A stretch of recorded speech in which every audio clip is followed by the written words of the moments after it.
인천국제공항 입국장은 언제나처럼 인파로 북적였다. 각기 다른 사연을 품고 흩어지고 만나는 얼굴들, 거대한 수화물 카트가 굴러가는 소리, 그리고 새로운 시작과 아쉬운 끝이 뒤섞인 공기가 공간을 채우고 있었다.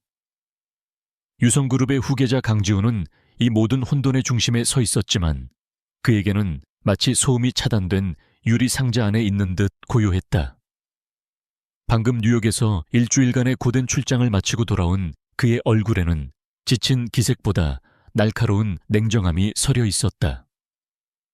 흠잡을 데 없는 맞춤 정장과 한치의 흐트러짐 없는 머리카락, 그리고 주변의 모든 것을 평가하는 듯한 차가운 눈빛은 그를 군중 속에서도 단연 돋보이게 만들었다. 그의 곁을 묵묵히 지키는 김비서가 막 도착한 수화물을 챙기는 동안 지훈은 무심코 출구 쪽으로 시선을 돌렸다. 그때였다. 수많은 사람들 사이로 익숙한 실루엣 하나가 그의 시야에 들어왔다. 너무나도 익숙해서 오히려 비현실적인, 잊었다고 생각했던 과거의 잔상 같은 모습이었다. 그는 가볍게 고개를 저었다. 피로가 만들어낸 헛것이리라. 7년이다. 7년이라는 시간은 한 사람을 기억 속에서 지워내기에 충분한 시간이라고 그는 스스로에게 되뇌어왔다. 하지만 그의 의지와는 상관없이 심장이 경고처럼 세차게 울리기 시작했다. 그는 자석에 이끌리듯 그쪽으로 한 걸음 내디뎠다. 그리고 여자의 얼굴이 인파 사이로 드러나는 순간 지훈의 세상은 숨을 멈췄다. 서윤아. 그가 인생에서 유일하게 전부를 걸었던 이름. 흔적도 없이 그의 삶에서 사라져버렸던 여자. 세월의 흔적이 희미하게 묻어났지만 여전히 맑은 눈매와 굳게 담은 입술은 그의 기억 속 모습 그대로였다. 그녀는 무언가에 쫓기는 듯 불안한 눈빛으로 주위를 살피고 있었다. 지훈의 머릿속이 새하얗게 비워졌다. 어떻게 여기에, 왜 지금 나타난 것인가? 수백 개의 질문이 폭풍처럼 몰아쳤지만 그의 입술은 떨어지지 않았다. 그의 발걸음이 무의식적으로 그녀를 향했다. 그리고 바로 그때 그는 보고야 말았다. 유나의 다리에 매달려 있는 3명의 작은 아이들을, 똑같은 옷을 입고 똑같은 얼굴을 한 어린 아이들. 지훈의 날카로운 눈은 순식간에 아이들의 얼굴을 샅샅이 훑었다. 또렷한 눈매, 오똑한 콧날, 그리고 고집스러워 보이는 인매까지. 그는 마치 거울을 보는 듯한 착각에 빠졌다. 자신의 어린 시절 사진 속 모습과 소름 끼치도록 닮아 있었다. 7년 전 유나가 사라졌다. 그리고 지금 그의 눈앞에는 5살쯤 되어 보이는 새 아이가 서 있다. 퍼즐 조각이 섬광처럼 머릿속에서 맞춰졌다. 부인하고 싶었지만 그의 이성은 이미 끔찍한 결론을 내리고 있었다. 세상의 모든 소음이 사라지고 오직 그의 심장 소리만이 귀를 때렸다. 그는 어떻게 그녀 앞에 다가갔는지 기억하지 못했다. 정신을 차렸을 때 그는 유나의 바로 앞에 서 있었다. 그의 갑작스러운 등장에 유나의 눈이 경악으로 물들었다. 그녀의 첫 반응은 본능적으로 아이들을 자신의 등 뒤로 숨기는 것이었다. 그 방어적인 행동이 비수처럼 지훈의 가슴에 박혔다. 그는 간신히 목소리를 쥐어짰다. 그가 내뱉은 목소리는 스스로도 놀랄 만큼 낮고 거칠게 갈라져 있었다. 서윤아. 그 이름 3글자를 다시 입에 담는데 7년이 걸렸다. 유나의 얼굴이 새하얗게 질렸다. 그녀는 금방이라도 울음을 터뜨릴 것 같은 얼굴로 그를 바라보다가 이내 입술을 깨물며 감정을 억눌렀다. 그녀의 눈빛은 두려움과 원망, 그리고 알 수 없는 슬픔으로 복잡하게 흔들리고 있었다. 어떻게 여길... 그녀의 목소리는 거의 들리지 않을 정도로 작게 떨렸다. 지훈은 그녀의 말을 가로막았다. 지금 중요한 것은 어떻게 만났느냐가 아니었다. 왜 사라졌어? 왜 아무 말도 없이? 그의 목소리에는 억눌렀던 분노와 배신감이 섞여 나왔다. 하지만 그의 시선은 어느새 그녀 뒤에 숨어 호기심 어린 눈으로 자신을 쳐다보는 아이들에게 향해 있었다. 아이들은 낯선 남자의 등장에 겁을 먹으면서도 그에게서 눈을 떼지 못했다. 세 쌍의 검은 눈동자가 자신을 향하는 것을 보며 지우는 숨이 턱 막히는 것을 느꼈다. 그는 아이들을 향해 턱짓하며 물었다. 그의 목소리는 이제 분노가 아닌 거대한 혼란에 잠겨 있었다. 이 아이들은 누구지?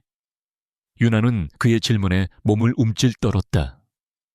그녀는 필사적으로 시선을 피하며 아이들의 머리를 감쌌다. 당신이 알 필요 없는 사람들이에요. 그냥 내 아이들이에요. 그녀의 대답은 칼날처럼 차가웠지만 그 속에는 미세한 떨림이 숨겨져 있었다. 그때 아이들 중 하나가 용기를 내어내어 유나의 옷자락을 잡아당기며 물었다.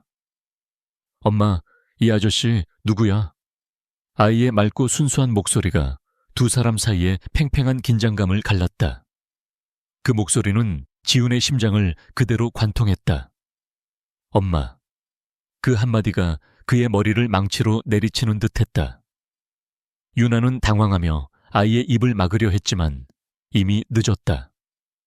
지훈은 허리를 숙여 아이와 눈을 맞췄다. 아이의 얼굴에서 그는 부정할 수 없는 자신의 흔적을 보았다. 그는 아이에게 뭐라고 말해야 할지 알 수 없었다. 세상의 모든 언어를 잃어버린 기분이었다. 유나는 이 상황이 더 이상 지속되어서는 안 된다고 판단했다. 그녀는 거의 패닉에 빠진 상태였다. 우린 가봐야 해요. 비켜주세요. 그녀는 지훈을 밀치듯 지나쳐 아이들의 손을 잡고 황급히 인파 속으로 몸을 숨기려 했다. 그녀의 손목은 가늘게 떨리고 있었다. 지훈은 그녀를 붙잡고 싶었지만 차마 발이 떨어지지 않았다. 아이들이 겁에 질린 눈으로 자신을 돌아보는 것을 보았기 때문이다. 그는 이 혼란스러운 공항 한복판에서 아이들에게 더 큰 상처를 줄 수는 없다고 생각했다. 유나와 새 아이의 모습이 택시 승강장 너머로 완전히 사라질 때까지 지훈은 그 자리에 망부석처럼 서 있었다. 그의 손은 자신도 모르게 주먹을 꽉 쥐고 있었다. 손톱이 손바닥을 파고드는 고통조차 느껴지지 않았다. 7년간의 공백, 그리고 갑자기 나타난 3명의 아이들. 그의 머릿속은 거대한 폭풍이 휩쓸고 간 듯했다. 그녀를 원망해야 하는가, 아니면 이 모든 상황을 이해하려고 노력해야 하는가? 무엇보다 저 아이들은 정말 자신의 아이들인 것인가? 만약 그렇다면 그녀는 왜 7년 동안이나 이 사실을 숨겨왔던 것일까? 김 비서가 조심스럽게 다가와 그의 안색을 살폈다. 부회장님, 괜찮으십니까? 무슨 일 있으셨습니까? 평소라면 상상도 할 수 없는 일이었다. 강지훈이 공항 한복판에서 넋을 잃고 서 있는 모습은 유성그룹 내에서는 전설로 남을 만한 광경이었다. 지훈은 대답 없이 천천히 고개를 돌렸다. 그의 눈에는 이전의 냉정함은 온데간데 없고 깊은 혼란과 함께 이글거리는 무언가가 자리 잡고 있었다. 그는 지금껏 단 한 번도 느껴보지 못한 강렬한 감정의 소용돌이에 휩싸여 있었다. 공항을 빠져나와 대기하고 있던 검은색 세단에 올라타는 내내 지훈은 한마디도 하지 않았다. 차창 밖으로 빠르게 스쳐 지나가는 풍경들은 그의 눈에 들어오지 않았다. 그의 머릿속에는 오직 서윤아의 겁에 질린 얼굴과 자신을 닮은 새 아이의 모습만이 반복해서 재생되고 있었다. 7년 전 아버지는 그에게 말했다. 그깟 여자 하나 때문에 내 인생과 유성의 미래를 망칠 셈이냐. 분수를 알아야지.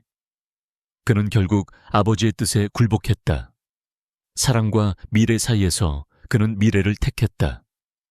그리고 유나는 편지 한 장 없이 사라졌다. 그는 그녀가 자신에게 배신감을 느끼고 떠났다고 생각하며 스스로를 합리화해왔다. 하지만 오늘 재회한 그녀의 눈빛은 단순한 원망이나 배신감이 아니었다. 그것은 깊은 두려움이었다. 마치 무언가 거대한 것으로부터 자신과 아이들을 지키려는 듯한 필사적인 몸부림이었다. 혹시 그녀가 떠난 이유가 자신이 알던 것과 다른 것은 아닐까? 혹시 그녀가 자신을 떠난 것이 아니라 떠나야만 했던 것은 아닐까? 의심의 씨앗이 그의 마음속에서 걷잡을 수 없이 자라나기 시작했다. 그는 지난 7년간 오직 일에만 매달리며 과거를 잊으려 애썼다. 그러나 과거는 지워지는 것이 아니라 묻히는 것뿐이었다. 그리고 오늘 그 묻혀있던 과거가 3명의 아이들과 함께 그의 눈앞에 나타나 모든 것을 뒤흔들고 있었다. 한참의 침묵 끝에 지훈이 마침내 입을 열었다. 그의 목소리는 차갑게 가라앉아 있었지만 그 안에는 결코 거스를 수 없는 단호함이 담겨 있었다. 그는 앞 좌석의 김비서를 향해 명령했다. 김비서, 내 부회장님, 서윤아, 그 여자를 찾아. 지난 7년간의 모든 행적, 누구를 만났고 어디서 무얼 했는지 사소한 것 하나도 빠짐없이 전부 알아내. 그리고 저 아이들에 대해서도 알아봐. 내가 알아야 할 모든 것을. 그의 목소리는 더 이상 흔들리지 않았다. 혼란은 이제 차가운 결심으로 바뀌어 있었다. 숨겨진 진실이 무엇이든 그는 그것을 자신의 눈으로 직접 확인해야만 했다. 김비서는 지훈의 어조에 담긴 무게를 느끼고 짧게 대답했다. 알겠습니다. 그는 더 이상 묻지 않았다. 지난 10년간 강지훈을 보좌해오면서 그가 이런 목소리를 낼 때는 아무도 막을 수 없다는 것을 잘 알고 있었다. 차는 서울의 중심부를 향해 미끄러지듯 나아갔다. 거대한 빌딩 숲 사이로 보이는 유성그룹의 본사 건물이 유난히 차갑게 느껴졌다. 지훈은 그 건물을 바라보며 생각했다. 자신이 지키고 이끌어야 할 저 거대한 성 안에는 얼마나 많은 비밀과 거짓이 숨겨져 있을까. 그리고 서윤아와 새 아이는 그 비밀의 어느 지점에 서 있는 것일까. 거대한 전쟁의 서막이 그렇게 차가운 공항의 바람 속에서 예고 없이 시작되고 있었다. 다음 날 유성그룹 본사 최상층에 위치한 부회장실의 공기는 얼음장처럼 차가웠다.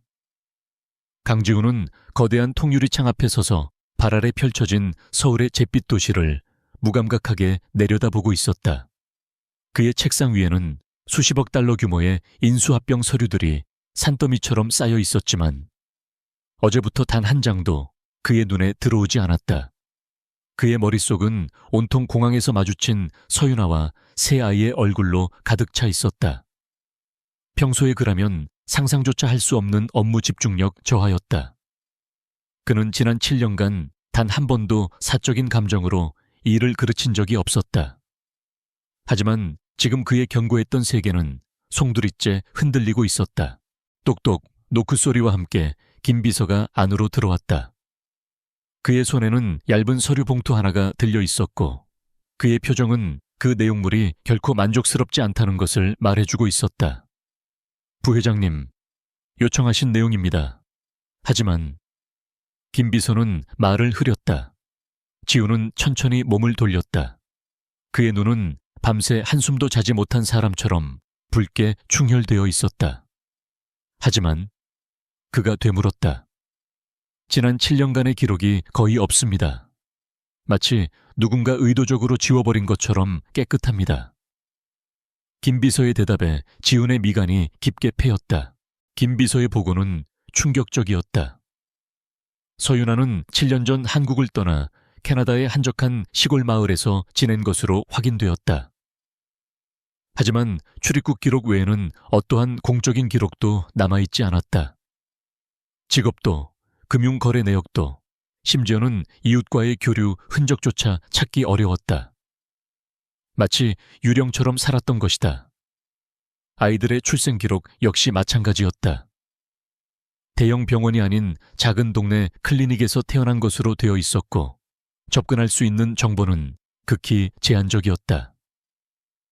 이것은 평범한 잠적이 아니었다.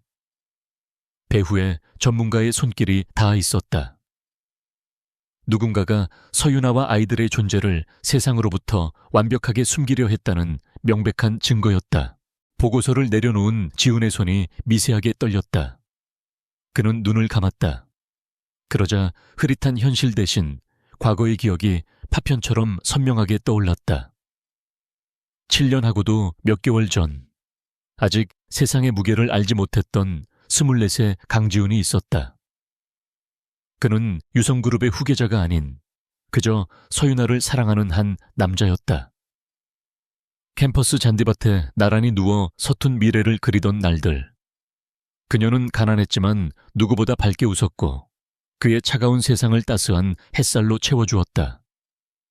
그녀와 함께 있을 때면 그는 숨막히는 재벌가의 후계자라는 껍데기를 벗고 온전한 자신이 될 수 있었다. 지훈 씨는 별을 닮았어요.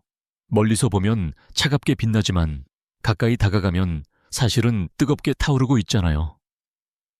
유나는 그렇게 말하며 그의 손을 잡곤 했다.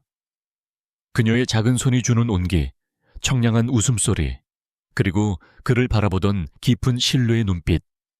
그 모든 것이 그의 인생의 전부였다. 그는 그녀와 함께라면 유성그룹이라는 거대한 왕국 따위는 버릴 수도 있다고 진심으로 생각했었다. 그러나 현실은 동화가 아니었다. 그의 순진한 사랑은 아버지 강 회장의 귀에 들어갔고 모든 것이 산산조각 나기 시작했다. 기억의 파편은 가장 아픈 곳을 향해 날아들었다. 서재의 무거운 공기, 자신을 경멸하듯 내려다보던 아버지의 차가운 눈빛. 고작 그런 계집 하나 때문에 네가 가진 모든 것을 버리겠다고. 네 어미가 널 어떻게 키웠는데 당장 정리하지 않으면 그 아이는 물론이고 그 가족까지 이 땅에서 조용히 사라지게 될 거다. 아버지의 협박은 단순한 엄포가 아니었다. 지우는 아버지가 어떤 사람인지, 그의 권력이 얼마나 무서운지 잘 알고 있었다. 그는 결국 굴복했다. 그는 유나를 지키기 위한 최선의 선택이라고 스스로를 세뇌했다. 그는 유나에게 모진 말로 이별을 고했다. 우리 그냥 여기서 끝내자. 처음부터 우리 같은 사람들은 어울리지 않았어. 그의 말에 무너지던 유나의 얼굴, 배신감과 절망으로 가득 차 있던 그녀의 눈빛이 아직도 그의 심장을 도려내는 듯했다. 지우는 거칠게 눈을 떴다. 과거의 고통이 현재의 혼란과 뒤섞여 그를 질식시킬 것 같았다. 그는 유나가 자신에게 실망해 떠났다고 믿어왔다. 하지만 이제 와서 생각해보니 모든 것이 의문투성이었다. 그녀는 그렇게 쉽게 무너질 사람이 아니었다. 그가 아무리 모질게 말했어도 그녀라면 한 번쯤은 그를 찾아와 이유를 물었을 것이다. 그런데 그녀는 편지 한 장, 전화 한 통 없이 증발하듯 사라졌다. 마치 누군가에게 쫓기듯이. 어쩌면 아버지는 이별을 종용하는 것에서 그치지 않고 그녀를 아예 이 나라에서 추방해버린 것일지도 모른다. 그는 더 이상 사무실에 앉아 있을 수 없었다. 진실이 무엇이든 그는 서윤아의 입을 통해 직접 들어야만 했다. 그는 자리에서 일어나 재킷을 걸쳤다. 어디로 가십니까? 김비서의 질문에 그는 짧게 대답했다. 과거를 만나러. 어제 공항에서 헤어진 후 그는 이미 김비서를 통해 유나가 머무는 곳을 파악해 두었다. 서울의 변두리에 위치한 낡고 허름한 연립주택. 그가 사는 세상과는 너무나도 다른 곳이었다. 그곳에 그녀와 자신의 아이들이 있을지도 모른다고 생각하니 가슴 한쪽이 아릿하게 저려왔다. 차가 좁은 골목길에 멈춰 섰을 때 지우는 한동안 차에서 내리지 못했다. 금방이라도 페인트가 벗겨질 듯한 낡은 건물, 창문마다 널려있는 소박한 빨래들. 유나가 지난 7년간 이런 곳에서 살아왔던 걸까? 아이들은 어떤 환경에서 자라났을까? 그는 차에서 내려 익숙하지 않은 계단을 올랐다. 3층 복도 끝 낡은 철문 앞에 섰을 때 그의 심장은 주체할 수 없이 뛰고 있었다. 그는 심호흡을 한 뒤 초인종을 눌렀다. 잠시 후 문이 조심스럽게 열리고 경계심 가득한 유나의 얼굴이 나타났다. 여긴 어떻게... 유나는 그를 보자마자 문을 닫으려 했지만 지훈이 재빨리 문틈으로 발을 집어넣었다. 그녀의 힘으로는 그를 당해낼 수 없었다.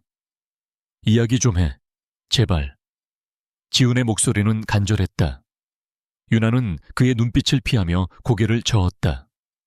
할 이야기 없어요. 제발 가주세요. 당신이 여기 오면 안 돼요. 그녀의 목소리는 절박하게 떨리고 있었다. 왜 안 되는데? 누가 무서운 건데? 아버지야. 지훈이 집요하게 파고들자 유나의 얼굴에 당혹감이 스쳤다. 그때 집 안쪽에서 아이들의 목소리가 들려왔다. 엄마, 누구 왔어? 그 소리에 유나가 움찔하며 흔들렸다. 지훈은 그 틈을 놓치지 않고 집 안으로 들어섰다. 집 내부는 좁고 낡았지만 그녀의 손길이 닿은 듯 깔끔하게 정돈되어 있었다. 거실 한쪽에서는 세 아이가 옹기종기 모여 앉아 그림책을 보고 있었다. 아이들은 낯선 남자의 등장에 놀란 눈으로 그를 쳐다보았다. 지훈은 아이들에게서 시선을 떼지 못한 채 유나에게 말했다. 네가 숨기면 숨길수록 난 더 집요하게 파고들 거야.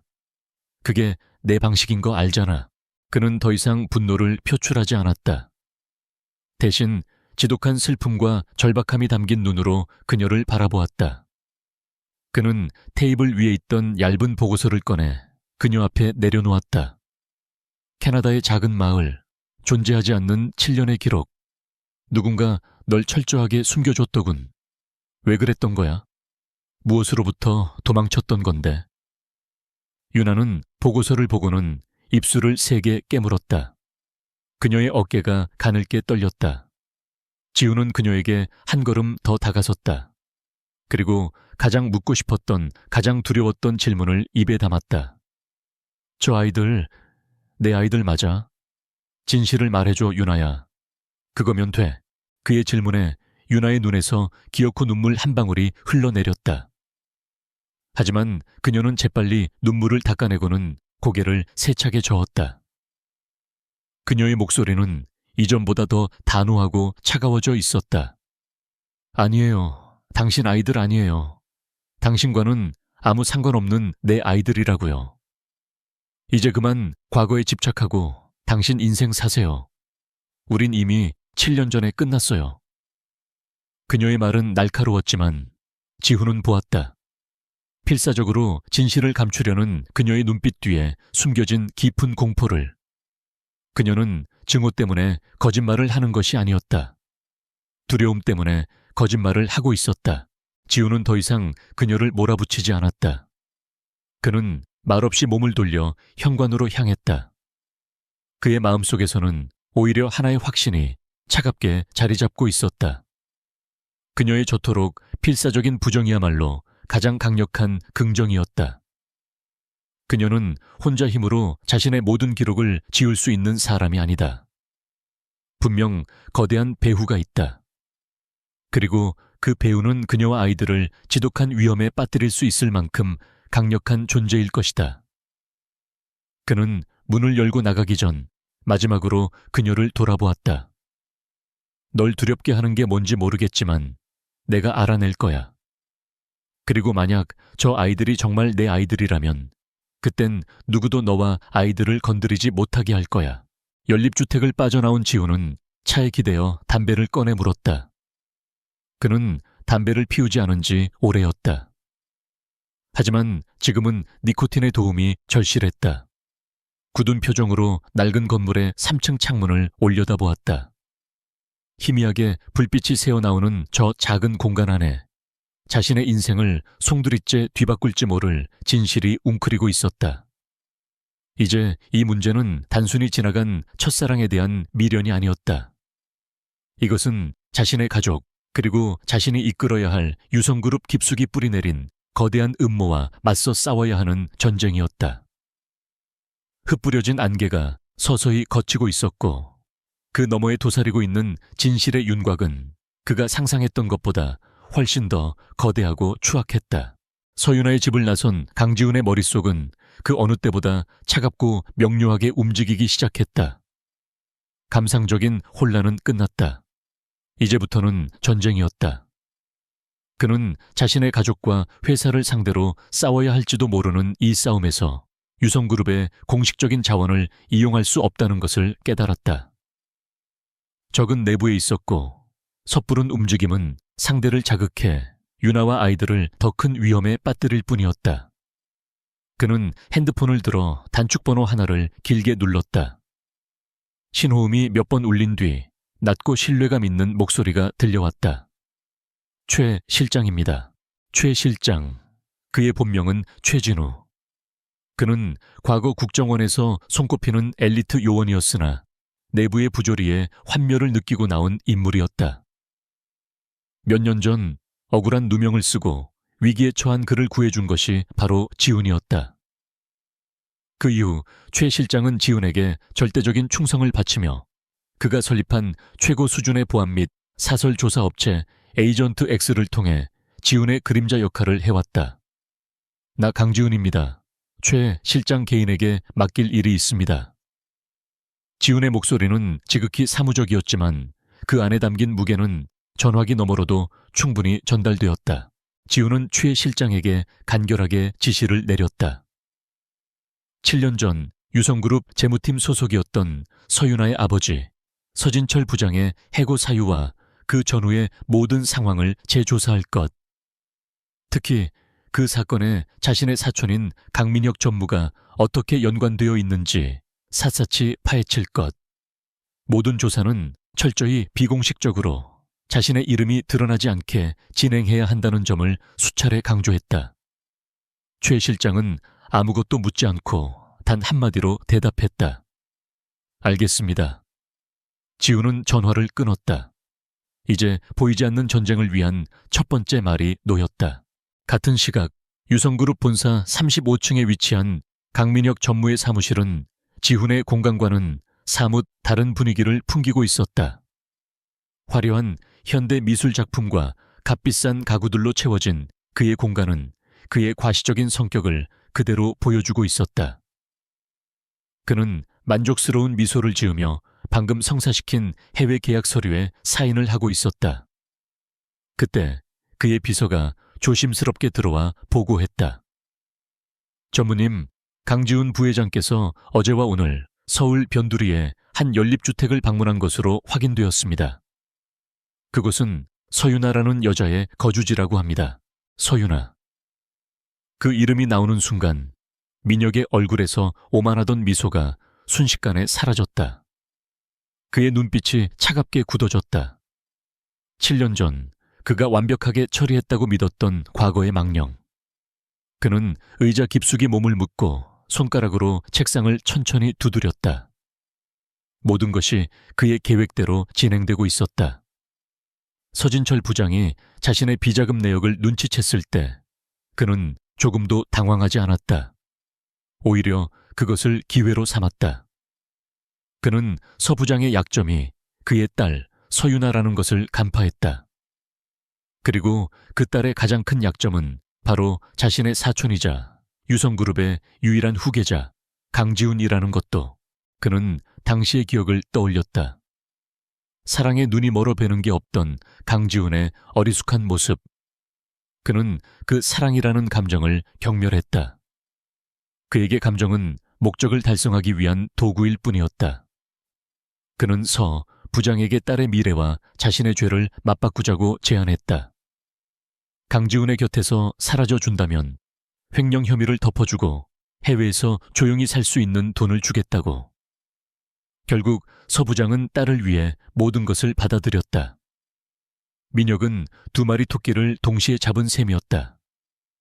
눈에 가시 갔던 서 부장을 제거하고 동시에 강지훈에게 지울 수 없는 상처를 안겨 그의 입지를 흔들었다. 그런데 이제 와서 서윤아가 돌아왔다.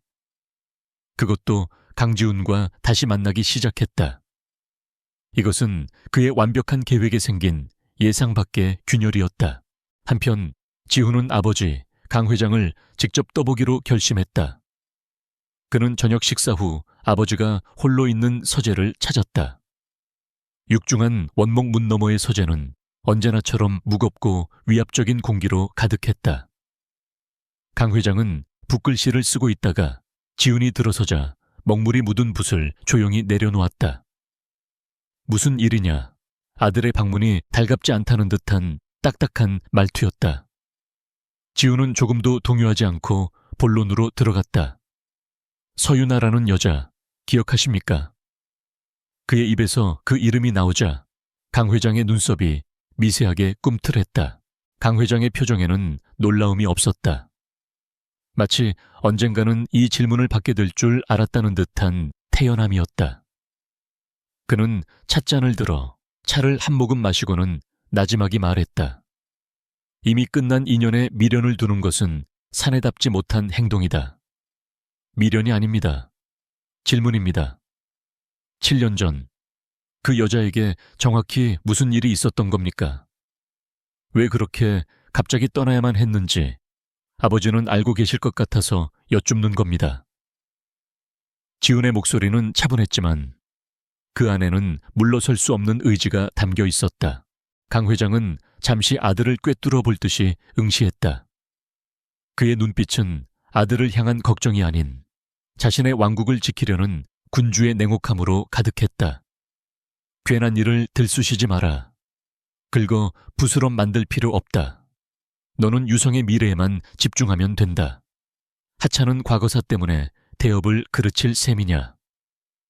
그의 대답은 명백한 회피이자 동시에 강력한 경고였다. 더 이상 파고들지 말라는 무언의 압력이었다. 지훈은 더 묻지 않았다. 아버지의 저런 반응이야말로 그가 무언가를 알고 있으며 어쩌면 이 모든 일에 깊숙이 연루되어 있다는 가장 확실한 증거였기 때문이다. 그는 조용히 고개를 숙이고 서재를 나왔다. 이제 확신은 더욱 굳어졌다. 강민혁은 불안감을 떨칠 수 없었다. 강지훈의 성격을 잘 아는 그는 지훈이 한번 의심을 품으면 끝까지 파고들 것이라는 사실을 알고 있었다. 그는 이 균열이 더 커지기 전에 미리 손을 써야 한다고 판단했다. 직접 나서는 것은 어리석은 짓이었다. 흔적을 남기지 않고 하지만 상대에게는 확실한 공포를 심어줄 수 있는 방법이 필요했다. 그는 서랍 깊숙한 곳에 넣어두었던 대포폰을 꺼내 전원을 켰다. 그리고 짧은 메시지 하나를 보냈다. 오랜만에 다시 일할 시간이야. 대상은 예전 그 여자. 해치지 말고 왜 떠나야만 했는지 다시 한번 똑똑히 알려줘. 며칠 뒤 유나는 모처럼 아이들을 데리고 동네의 작은 놀이터를 찾았다. 서울에 돌아온 이후 그녀는 늘 불안감에 시달렸지만 아이들의 웃는 모습을 보며 잠시나마 시름을 잊고 싶었다. 아이들은 미끄럼틀을 타고 그네를 밀며 햇살 아래서 즐겁게 뛰어놀았다.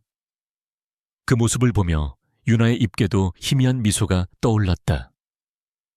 이 평화가 영원하기를 그녀는 간절히 기도했다. 그때였다.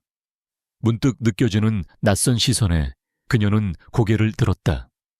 놀이터 건너편 벤치에 검은색 모자를 푹 눌러 쓴 한 남자가 앉아 이쪽을 빤히 쳐다보고 있었다. 순간 유나의 심장이 차갑게 내려앉았다. 그냥 지나가는 사람이겠거니 애써 무시하려 했지만 시선은 끈질기게 자신과 아이들에게 고정되어 있었다. 그녀가 불안한 눈으로 남자와 시선을 마주치자 남자는 소름 끼치는 미소를 희미하게 지어 보였다. 그리고는 주머니에서 핸드폰을 꺼내 마치 사진을 찍는 듯한 제스처를 취했다. 찰칵 하는 환청이 들리는 듯했다.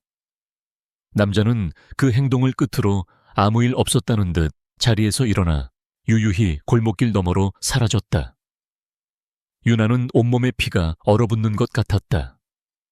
그 짧은 순간의 행동은 모호했지만 그 안에 담긴 메시지는 너무나도 명확했다. 우리는 너를 지켜보고 있다. 아이들까지도.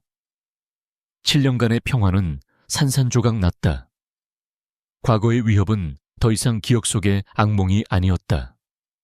그것은 현실이 되어 바로 그녀의 눈앞에 다시 나타난 것이다.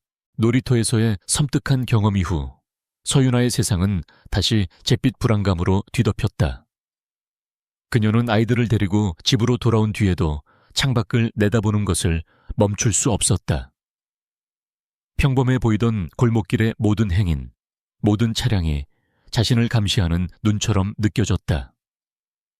7년 전 자신과 뱃속의 아이들을 지키기 위해 모든 것을 버리고 떠나야만 했던 그날의 공포가 생생하게 되살아났다. 그들은 다시 시작된 것이다.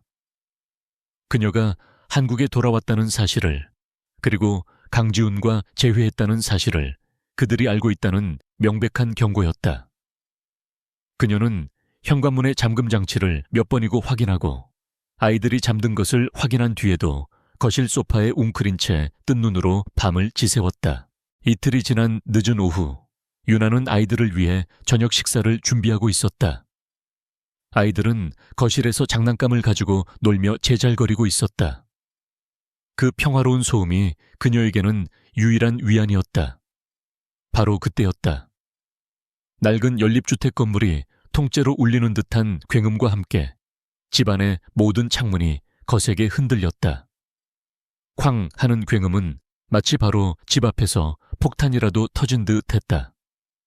놀란 아이들이 비명을 지르며 그녀에게 달려와 다리에 매달렸다.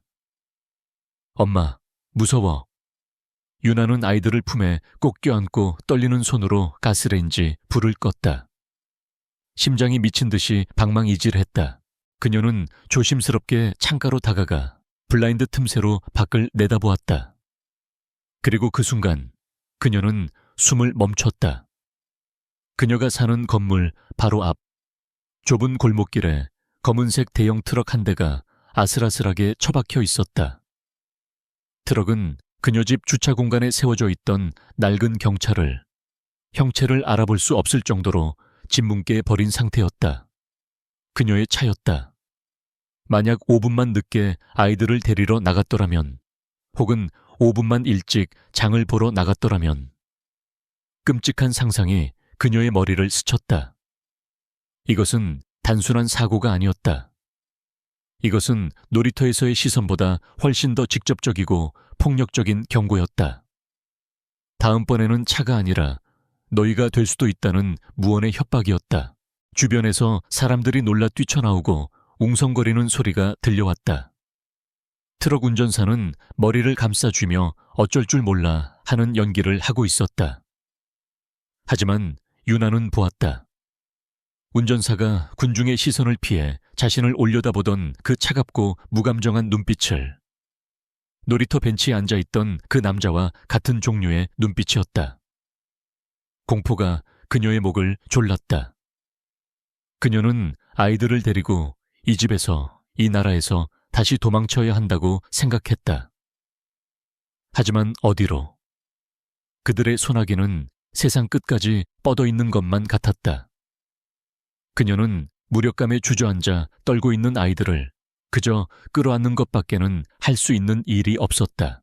바로 그때 초인종 소리가 날카롭게 울렸다. 유나는 온몸이 굳어버렸다. 올 사람이 없었다. 혹시 그들이 문을 부수고 들어오려는 것일까? 그녀는 아이들의 입을 막고 숨을 죽였다. 하지만 초인종은 끈질기게, 그리고 점차 다급하게 울렸다.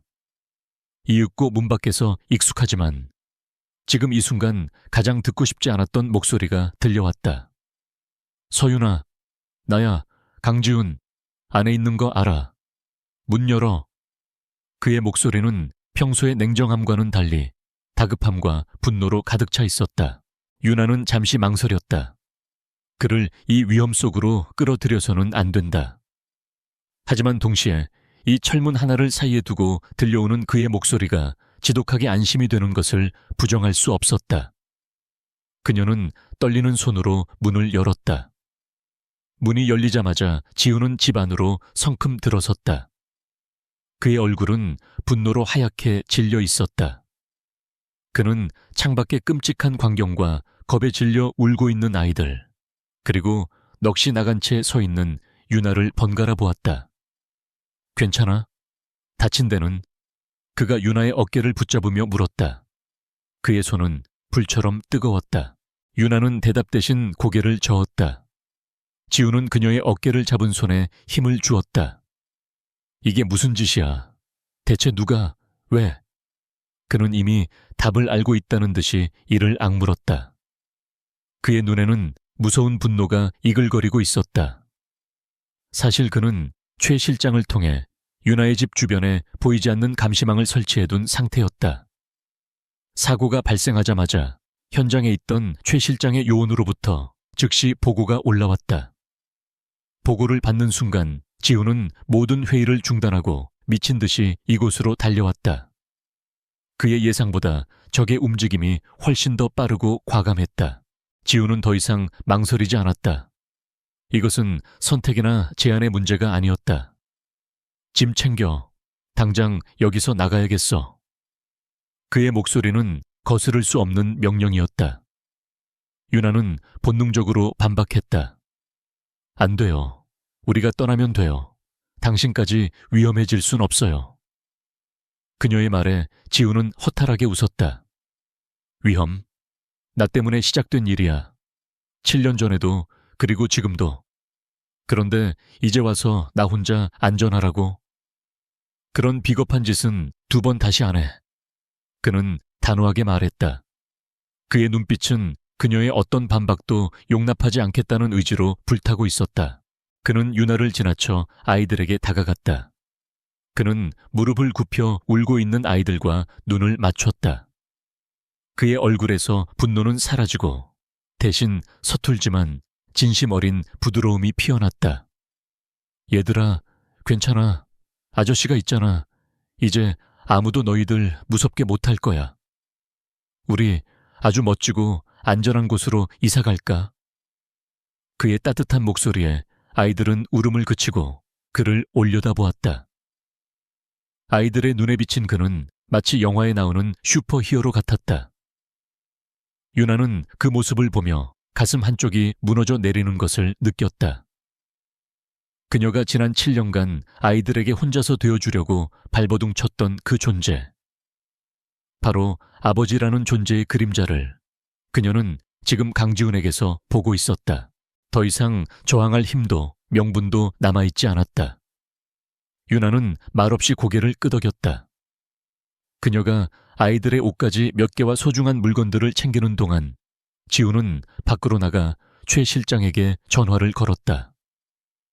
현장 처리 부탁합니다.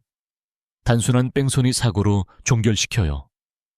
하지만 그 트럭 운전사 반드시 살려서 잡아둬요. 누가 시켰는지 알아내야 하니까. 그의 목소리는 얼음처럼 차가웠다. 그는 다시 집으로 돌아와 유나가 들고 있던 작은 가방을 빼앗아 들었다. 그리고 다른 한 손으로는 아이의 손을 잡았다. 가자.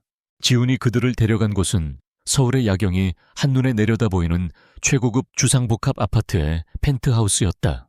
그녀가 살던 낡은 연립주택과는 다른 세상이었다. 사방이 유리로 된 거실, 최고 수준의 보안 시스템, 그리고 외부인의 접근이 완벽하게 차단된 공간. 집 안으로 들어서자마자 지훈의 비서와 가사 도우미들이 기다렸다는 듯 나타나 아이들을 맞았다. 아이들은 처음 보는 화려하고 넓은 집에 놀라 겁을 먹으면서도 이내 친절한 사람들의 보살핌 속에서 안정을 찾아갔다. 유나는 이 모든 비현실적인 상황을 멍하니 바라볼 뿐이었다. 아이들이 다른 방으로 간 뒤 거실에는 지훈과 유나 단둘만이 남았다. 무거운 침묵이 흘렀다. 먼저 침묵을 깬 것은 지훈이었다. 미안해, 너무 늦게 알아서. 그의 사과는 7년 전의 이별에 대한 것이기도 했고 오늘 그녀와 아이들이 겪어야 했던 공포에 대한 것이기도 했다. 유나는 고개를 저었다. 당신 탓이 아니에요. 내가 당신에게 말했어야 했는데. 그녀의 목소리가 작게 떨렸다. 두려움 때문에 닫혀있던 마음의 문이 그의 단호한 보호 앞에서 조금씩 열리고 있었다. 그녀는 처음으로 깨달았다. 이 위험은 그녀 혼자서 감당할 수 있는 것이 아니라는 것을. 그리고 이 비밀은 더 이상 자신만의 것이 아니라는 것을. 지훈은 그녀에게 다가와 소파에 앉혔다. 그리고 따뜻한 차 한 잔을 그녀의 손에 쥐어주었다. 이제 말해줄 수 있겠어? 7년 전 무슨 일이 있었던 건지. 그리고 널 이렇게 두렵게 만드는 게 대체 뭔지. 그의 목소리는 더 이상 추궁이 아니었다. 함께 짊어지겠다는 약속이었고 반드시 지켜주겠다는 맹세였다. 유나는 뜨거운 찻잔을 든 채 그의 흔들림 없는 눈을 바라보았다. 오랫동안 잊고 지냈던, 아니 애써 잊으려 했던 신뢰와 의지하고 싶은 감정이 파도처럼 밀려왔다. 이제는 말해야 할 시간이었다. 이 위험의 한가운데로 그를 끌어들이는 한이 있더라도 더 이상 혼자서는 버틸 수 없었다. 펜트하우스의 거실은 바깥 세상의 소음이 완벽하게 차단되어 있어 고요했다.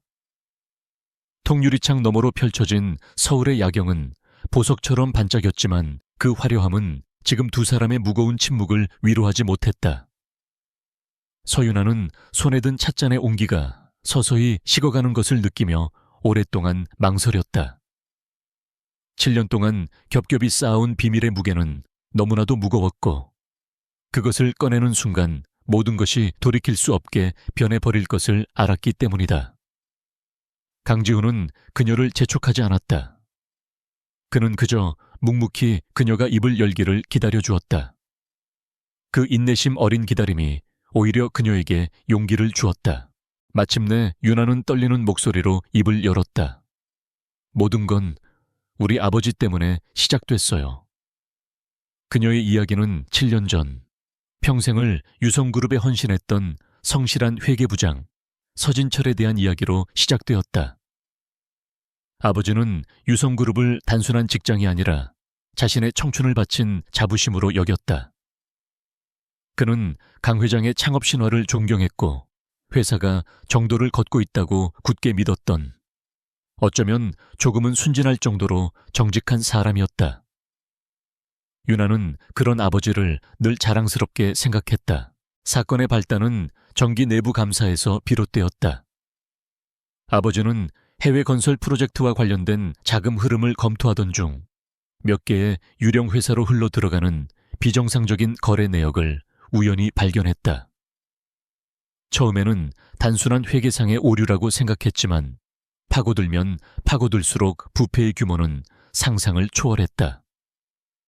수백억 원대에 달하는 거대한 비자금. 그리고 그 검은 돈의 흐름 끝에는 단 한 사람의 이름이 명확하게 찍혀 있었다. 바로 당시 그룹의 신규 사업을 총괄하던 강민혁 전무였다. 아버지는 엄청난 충격과 배신감에 휩싸였다. 그는 회사를 바로잡아야 한다는 사명감에 강민혁을 건너뛰고 곧바로 강 회장에게 직접 보고를 올리려 했다. 하지만 그 움직임은 곧바로 민혁의 귀에 들어갔다. 민혁은 아버지를 자신의 사무실로 불렀다. 유나는 당시 충격에 빠진 아버지로부터 들었던 대화를 생생하게 기억하고 있었다. 민혁은 비자금에 대해 시치미를 떼는 대신 책상 위에 사진 몇 장을 던졌다고 했다. 그 사진에는 지훈과 유나가 환하게 웃으며 데이트를 즐기는 모습이 담겨 있었다. 그리고 민혁은 차갑게 말했다고 했다. 당신의 달아빠진 정의감과 당신 딸의 빛나는 미래, 둘 중 하나를 고르시죠, 부장님. 그것은 교묘하고 잔인한 협박이었다. 강민혁은 아버지에게 거래를 제안했다. 사소한 회계 실수를 책임지고 회사에서 조용히 물러나라. 그러면 비자금 문제는 없던 일로 해주겠다. 하지만 거기에는 또 하나의 더욱 가혹한 조건이 붙어 있었다. 바로 딸 서윤아가 강지훈의 인생에서 영원히 사라져야 한다는 것이었다. 민혁은 그것이 서윤아 같은 평범한 여자가 재벌가의 스캔들에 휘말리지 않도록 보호해주는 것이라 포장했지만 그의 진짜 속내는 따로 있었다. 내부 고발자의 가족을 뿌리 뽑고 동시에 가장 강력한 경쟁자인 강지훈에게 감정적인 타격을 입혀 흔들려는 비열한 속셈이었다. 그리고 바로 그 무렵 유나는 자신이 임신했다는 사실을 알게 되었다. 지훈의 아이들이었다. 세상 모든 것을 가진 듯 행복했던 순간은 잠시, 그녀의 삶은 곧바로 지옥으로 떨어졌다.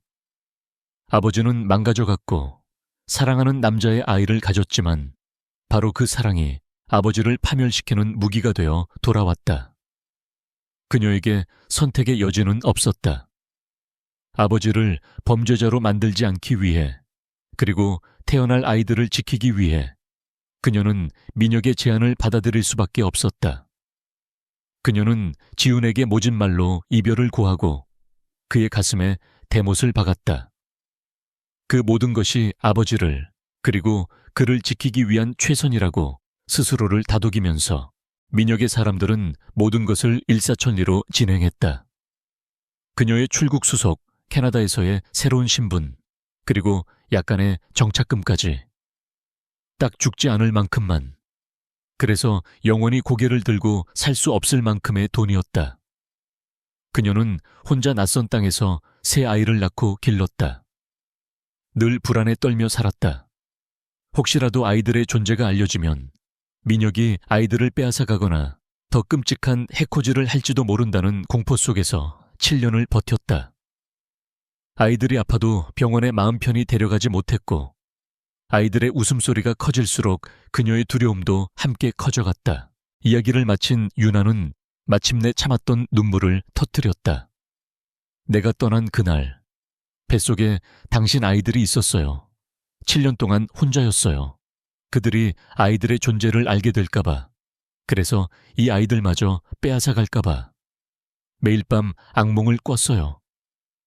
그녀의 울음 속에는 지난 7년간 억눌러 왔던 모든 공포와 외로움, 그리고 지독한 그리움이 한꺼번에 터져 나왔다. 오랫동안 굳게 닫혀있던 댐이 무너지듯 그녀는 어린아이처럼 서럽게 울었다. 지우는 이야기 내내 단 한마디도 하지 않고 그녀의 말을 들었다. 그의 표정은 처음에는 충격으로, 다음에는 불신으로, 그리고 마침내는 모든 것을 깨달은 자의 깊고 차가운 분노로 변해갔다. 모든 퍼즐 조각이 맞춰졌다. 아버지의 의미심장한 경고, 강민혁의 오만한 자신감, 그리고 서윤아의 필사적인 두려움까지. 강민혁은 단순히 비자금을 덮기 위해 그녀의 아버지를 협박한 것이 아니었다. 그는 지훈과 유나의 사랑 자체를 인질로 삼아 그들의 인생을 송두리째 파괴했다.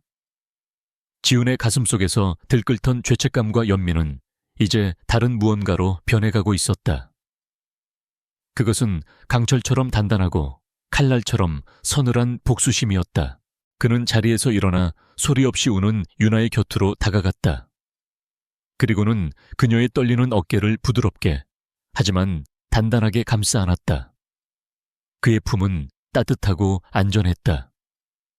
유나는 그의 품에 얼굴을 묻고 남은 눈물을 모두 쏟아냈다. 지훈의 위로는 단순한 동정이 아니었다. 그것은 침묵의 맹세였다.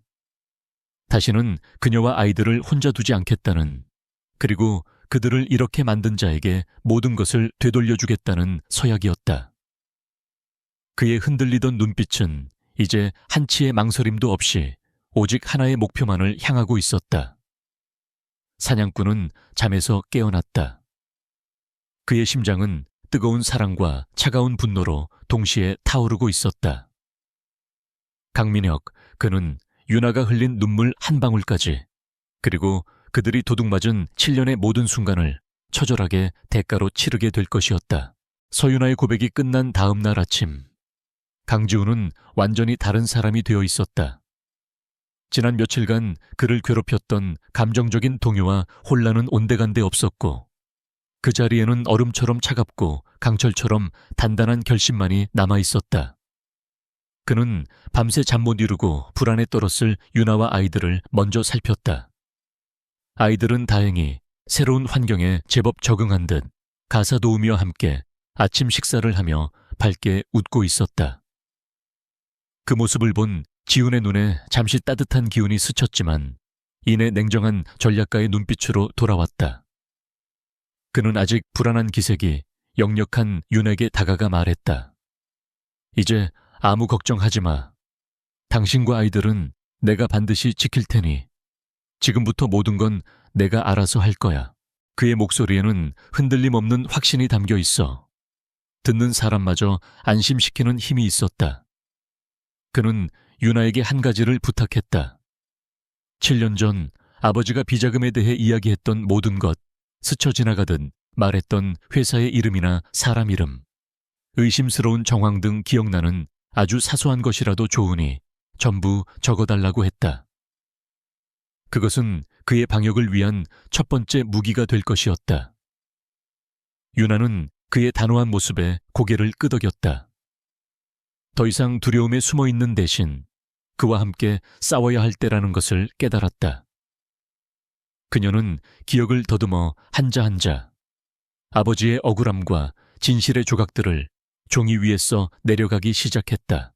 그날 오후 지훈은 유성그룹 본사가 아닌 강남의 한적한 오피스텔에 마련된 비밀 사무실에서 몇 사람을 소집했다. 회사의 공식적인 임원이 아닌 그가 완벽하게 신뢰하는 자신만의 사람들이었다. 사설조사 전문가 최 실장, 그리고 과거 지훈이 하버드 로스쿨 재학 시절부터 인연을 맺어온 명석하고 충성심 강한 기업 전문 변호사 박선영이었다. 지훈은 아이들에 대한 개인적인 이야기는 제외한 채 강민혁 전무가 주도하는 거대한 비자금 조성과 부패가 유성그룹의 근간을 흔들고 있으며 이를 바로잡아야 한다는 명분으로 상황을 설명했다. 두 사람은 지훈의 비장한 표정만 보고도 이번 일이 보통 심각한 사안이 아님을 직감했다. 지훈은 각자에게 임무를 부여했다. 최 실장은 강민혁의 모든 금융거래와 주변 인물들을 샅샅이 뒤지고 유령 회사들의 자금 흐름을 역추적하며 특히 유나의 집에 트럭을 몰고 돌진했던 운전사의 배후를 캐는 임무를 맡았다. 박 변호사는 강민혁이 이용했을 법한 기업법의 허점을 분석하고 그를 합법적으로 이사회에서 끌어내리고 사회적으로 매장시킬 수 있는 법률적 프레임워크를 설계하는 역할을 담당했다. 지훈은 이 모든 작전의 컨트롤 타워가 되어 정보를 취합하고 다음 수를 결정하기로 했다. 보이지 않는 전쟁을 위한 작전본부가 그렇게 꾸려졌다.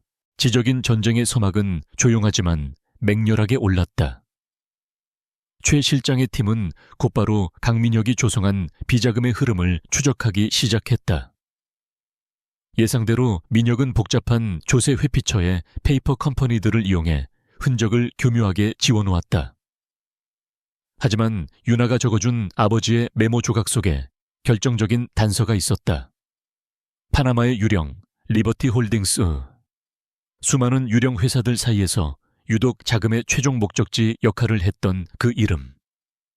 최 실장의 팀은 이 회사를 집중적으로 파고들어 마침내 자금 세탁의 핵심 고리를 찾아내는 데 성공했다. 그물코 하나가 찢어진 순간이었다. 동시에 지훈은 강민혁의 약점이 그의 오만함과 돈과 두려움으로 묶인 불완전한 인맥이라는 것을 간파하고 있었다. 그는 민혁의 최측근 중 한 명인 재무팀의 오 부장을 목표로 삼았다. 오 부장은 몇 년 전 실력에 비해 이례적으로 빠른 승진을 한 인물로 민혁의 회계 조작에 깊이 관여했을 가능성이 높았다. 지훈은 그를 직접 압박하는 대신 스스로 공포를 느끼게 만들었다. 그는 그룹의 정기감사 기관이 아님에도 불구하고 자신이 직접 주관하는 해외 프로젝트 특별감사팀을 꾸려 재무팀을 급습했다. 민혁의 이름을 직접 거론하지는 않았지만 감사의 칼날은 정확히 오 부장이 담당했던 프로젝트들을 향해 있었다. 오 부장의 얼굴은 하얗게 질려갔다. 최 실장 쪽에서도 결정적인 성과가 나왔다. 사고를 위장했던 트럭 운전사를 찾아낸 것이다. 그는 이미 잠적을 준비하고 있었지만 최 실장의 팀보다 빠를 수는 없었다. 법의 테두리 안에서 진행된 강도 높은 신문 끝에 운전사는 돈을 받고 일을 저질렀다고 자백했다. 누구에게 직접 지시를 받았는지는 모르지만 자신에게 돈을 건넨 남자의 인상착의를 상세히 진술했고 그 인물은 민혁의 뒤를 봐주는 것으로 의심받던 사채업계의 해결사와 일치했다. 강민혁과 윤에 대한 위협의 연결고리가 마침내 드러난 것이다. 강민혁도 바보는 아니었다. 그는 그룹 내의 공기가 미묘하게 변하고 있음을 감지했다. 이사회에서 지훈이 자신의 해외 프로젝트에 대해 귀신같이 정확한 질문들을 던져 그를 당황하게 만들었고 갑작스러운 특별감사는 명백히 자신을 겨냥한 것이었다. 그는 불안감에 휩싸여 자신의 흔적을 지우기 위해 분주하게 움직이기 시작했다. 자금을 다른 곳으로 옮기고 관련자들에게 입단속을 시켰다. 하지만 그의 그런 필사적인 움직임은 오히려 최 실장의 팀에게 새로운 단서들을 던져주는 꼴이 되었다. 꼬리가 길면 밟히는 법이었다. 이제 지훈의 손에는 몇 개의 강력한 카드가 쥐어졌다. 파나마로 향하는 비자금 흐름의 증거, 극도의 공포에 질려 내부 고발을 망설이는 핵심 공모자 오 부장, 그리고 윤에 대한 위협이 민혁과 연결되어 있다는 증언까지. 법정에서 유죄를 확정짓기에는 아직 부족할지 몰라도 그를 유성그룹에서 영원히 추방시키기에는 충분하고도 남았다. 지훈은 박 변호사와 함께 마지막 계획을 세웠다. 그는 곧 열릴그룹 임시이사회를 그의 심판 무대로 만들기로 결심했다. 그날 밤 모든 계획을 마친 지훈은 펜트하우스를 찾았다. 거실에서는 유나와 새아이가 함께 보드게임을 하며 웃음꽃을 피우고 있었다. 7년 전 강민혁이 앗아갔던 바로 그 평범하고 행복한 가족의 모습이었다. 그 광경은 그의 결심을 더욱 굳건하게 만들었다. 그는 조용히 그들 곁으로 다가가 유나의 어깨에 손을 얹었다. 이제 거의 다 끝났어. 그의 목소리는 지극히 평온했지만 그의 눈에는 곧 다가올 폭풍의 차가운 전조가 서려 있었다. 덫은 완벽하게 놓였다. 이제 남은 것은 사냥감을 무대 중앙으로 끌어내는 것뿐이었다. 임시이사회가 소집된 날 아침, 유성그룹 본사에는 전운이 감돌았다. 강지훈 부회장이 긴급하게 소집한 이 회의의 안건은 베일에 쌓여 있었고, 그룹의 운명을 좌지우지하는 막강한 이사들은 각기 다른 추측을 하며 회의실로 모여들었다. 강 회장은 회의실 가장 상석에 앉아 속내를 알 수 없는 무표정한 얼굴로 침묵을 지키고 있었다. 마지막으로 모습을 드러낸 것은 강민혁이었다. 그는 애써 여유로운 척 미소를 지으며 회의실로 들어섰지만 그의 눈빛에는 감출 수 없는 불안감이 스쳐 지나갔다. 그는 지훈의 이번 움직임을 후계자 자리를 탐내는 치기 어린 권력 투쟁쯤으로 폄하하려 애썼다. 마침내 회의가 시작되고 강지훈은 거대한 회의용 테이블 가장 앞쪽에 섰다. 그의 모습은 놀랍도록 침착하고 냉정했다. 그는 처음부터 강민혁을 직접 공격하지 않았다. 대신 유성그룹의 미래 리스크 관리 방안이라는 제목의 발표를 시작했다. 그는 기업 윤리와 투명 경영의 중요성을 역설하며 거대한 제국을 안에서부터 무너뜨리는 내부 부패라는 암세포에 대해 이야기했다. 그의 목소리는 차분하고 전문적이어서 몇몇 이사들은 단순한 경영 전략 발표라고 생각할 정도였다. 강민혁은 그 모습을 보며 속으로 코웃음을 쳤다. 고작 이런 하나마나 한 소리를 하려고 이 난리를 피웠단 말인가. 민혁이 방심한 바로 그 순간 지훈의 첫 번째 공격이 시작되었다. 그 리스크의 구체적인 예를 보여드리겠습니다. 그의 말과 함께 회의실 대형 스크린에 복잡한 도표 하나가 나타났다. 강민혁이 주도했던 해외 프로젝트에서 시작되어 수십 개의 유령 회사를 거쳐 최종적으로 파나마에 위치한 리버티 홀딩스라는 페이퍼 컴퍼니로 흘러들어가는 비자금의 흐름도였다. 지훈은 법인 등기부 등본과 해외 계좌, 거래 내역 등 명백한 증거 자료들을 차례로 제시하며 자금의 흐름을 냉정하게 설명해 나갔다. 강민혁의 얼굴이 순식간에 굳어졌다. 이건 날조된 자료입니다. 나에 대한 명백한 음해입니다. 그가 자리에서 벌떡 일어나 소리쳤다. 지훈은 그의 발악에 눈 하나 깜짝하지 않았다. 그는 다음 슬라이드를 넘기며 말했다. 자료는 얼마든지 조작이라고 주장할 수 있겠지요. 그렇다면 사람의 목소리는 어떻습니까? 그의 말과 함께 회의실에 음성 파일 하나가 울려 퍼졌다. 강민혁 전무님의 지시였습니다. 해외 법인의 손실을 메우기 위해 장부를 조작하라고 직접 지시하셨습니다. 잔뜩 겁에 질린 오 부장의 목소리였다. 박 변호사가 합법적인 절차를 통해 확보한 부인할 수 없는 증언이었다. 회의실은 술렁이기 시작했다. 이사들의 의심스러운 눈초리가 일제히 민혁에게로 향했다. 민혁의 얼굴은 이제 하얗게 질려 있었다. 거짓말이야. 저건 강압에 의한 진술이야. 그의 비명 섞인 항변에도 불구하고 지훈은 그의 숨통을 끊을 마지막 카드를 꺼내들었다. 지훈의 목소리는 이제 위험할 정도로 낮고 차갑게 가라앉아 있었다. 기업의 자금을 횡령한 것도 용서받을 수 없는 죄지만 강민혁 전무는 자신의 죄를 덮기 위해 훨씬 더 추악한 짓을 저질렀습니다. 그의 말과 동시에 스크린에는 영상 하나가 재생되었다. 며칠 전 윤아의 집 앞에서 사고를 냈던 트럭 운전사의 자백 영상이었다. 그는 돈을 받고 한 여자와 아이들을 위협하라는 지시를 받았다고 상세히 진술했다. 그리고 이어진 다음 영상. 최 실장팀이 확보한 CCTV 영상에는 민혁의 해결사로 알려진 남자가 사고 며칠 전 바로 그 트럭 운전사를 만나 돈 봉투를 건네는 장면이 똑똑히 찍혀 있었다. 이제 모든 시선이 강민혁에게 고정되었다. 그의 이마에서는 식은땀이 비오듯 흘러내렸다. 완벽하게 코너에 몰린 그의 오만함은 산산조각 나고 그 자리에는 원초적인 공포와 패닉만이 남아있었다. 지훈은 천천히 그에게로 걸어갔다. 회의실 안에는 그의 구둣발 소리만이 섬뜩하게 울렸다. 7년 전 지훈의 목소리가 얼음 같은 분노를 담아 회의실 전체를 울렸다.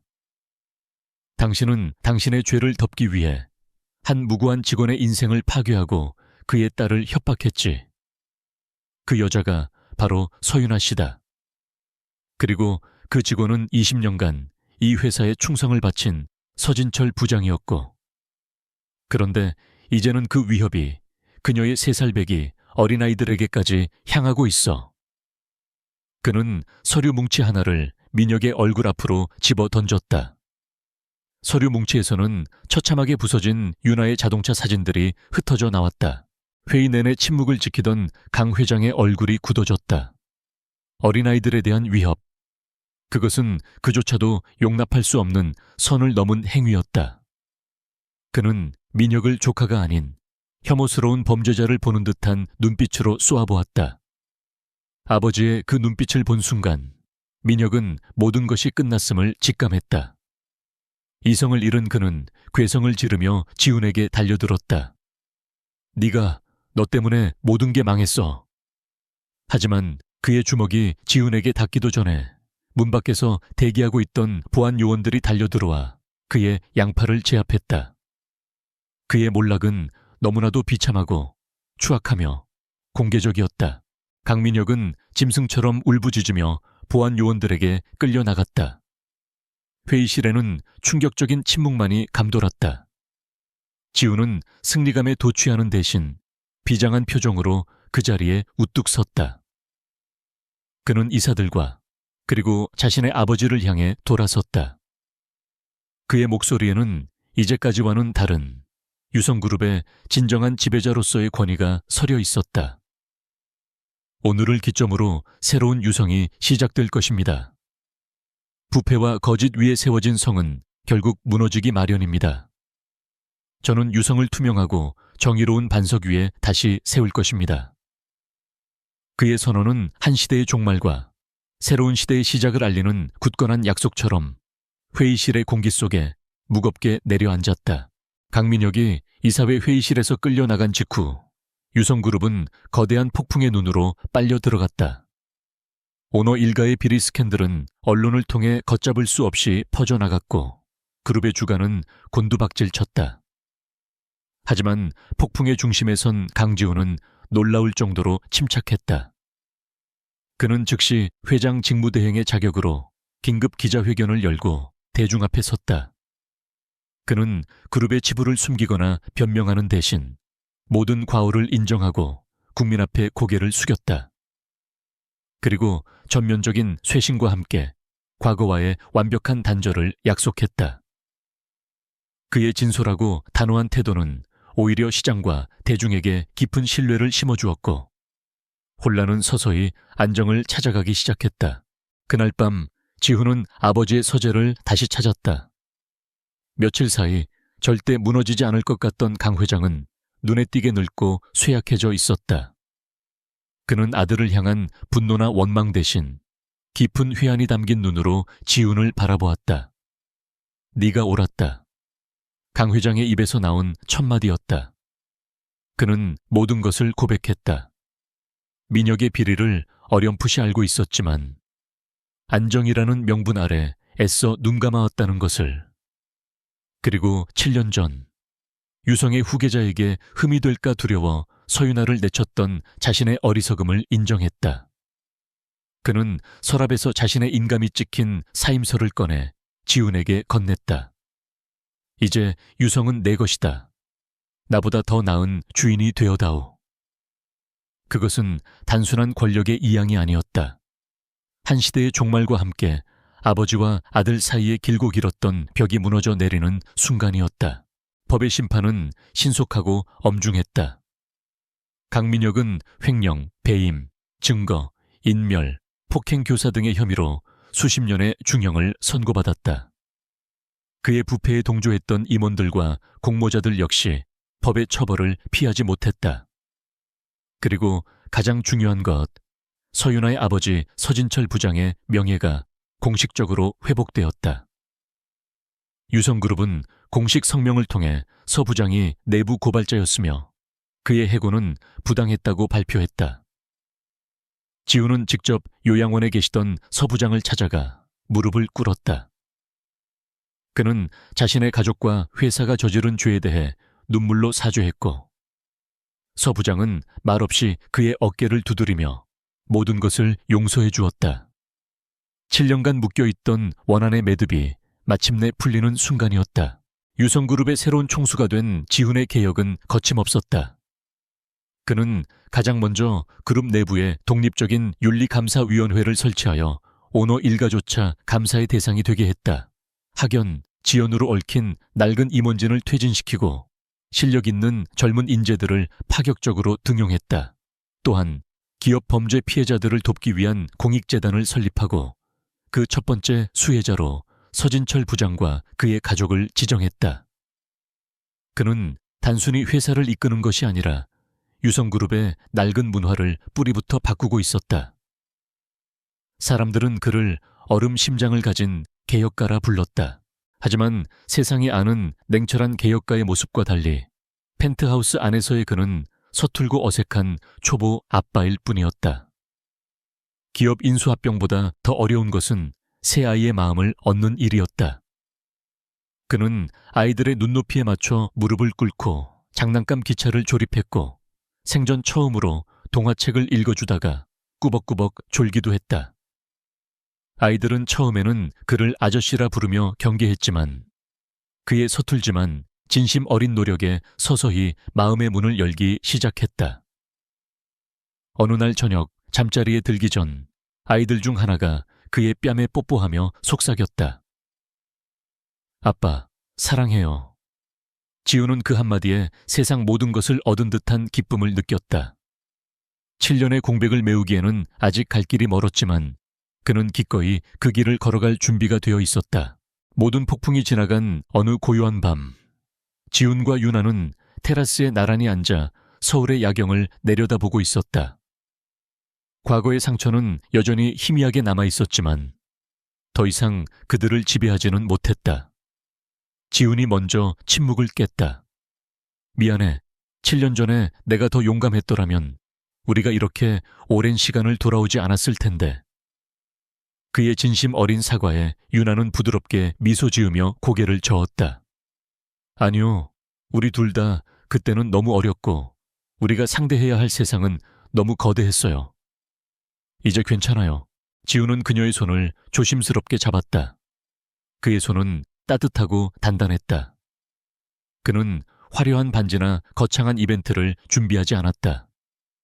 대신 가장 진솔한 눈빛으로 그녀를 바라보며 말했다. 서윤아, 잃어버린 7년의 시간을 다 보상할 수는 없겠지만 내 남은 평생을 당신과 아이들 곁에서 최고의 남편, 최고의 아빠가 되는데 쓰고 싶어. 나와 결혼해 줄래? 그의 담백한 고백에 유나의 눈에 눈물이 고였다.